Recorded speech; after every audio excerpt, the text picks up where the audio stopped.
Hey guys, so I just filmed half of this and my camera wasn't even on, so that was fun.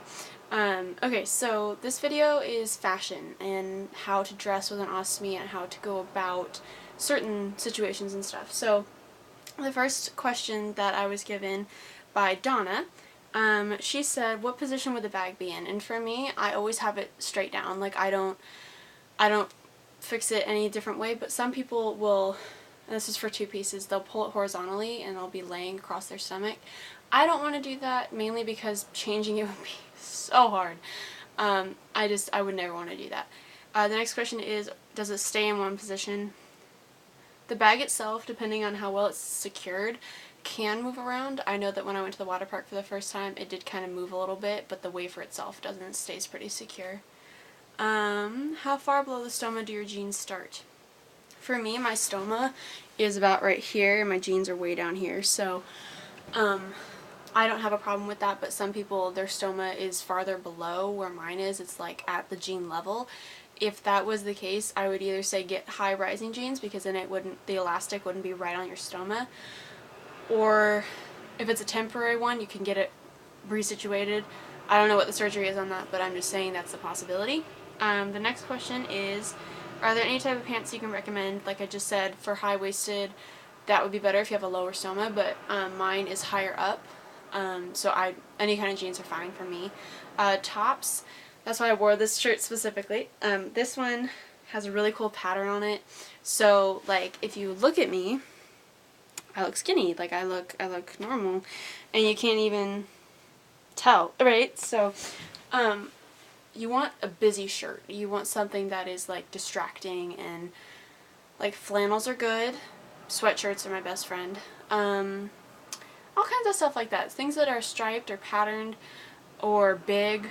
You know, like this is a little bit bigger. I got this from Forever 21 on clearance, by the way. It was like $5.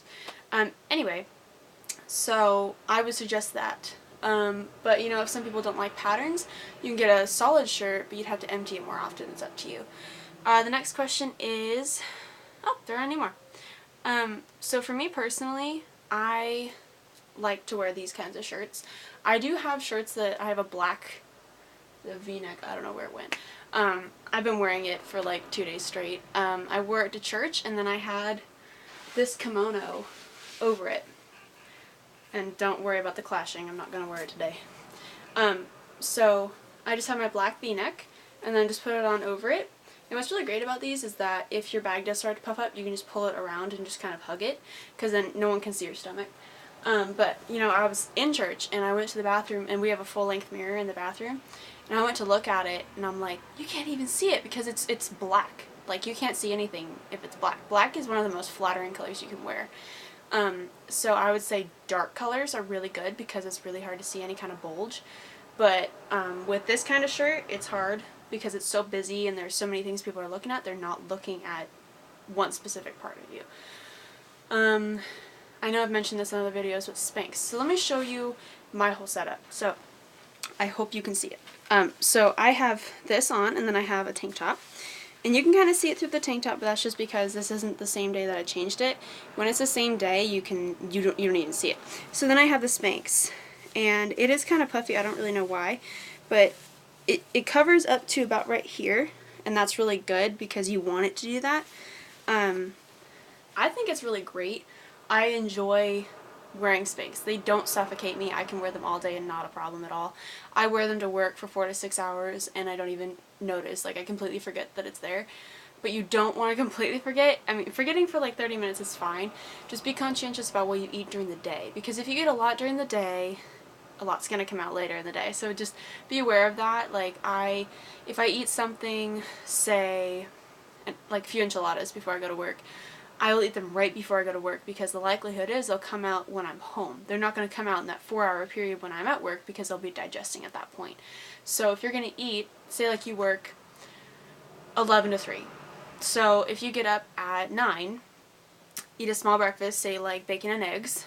Those are both pretty good about digestion. My cat is about to like leap.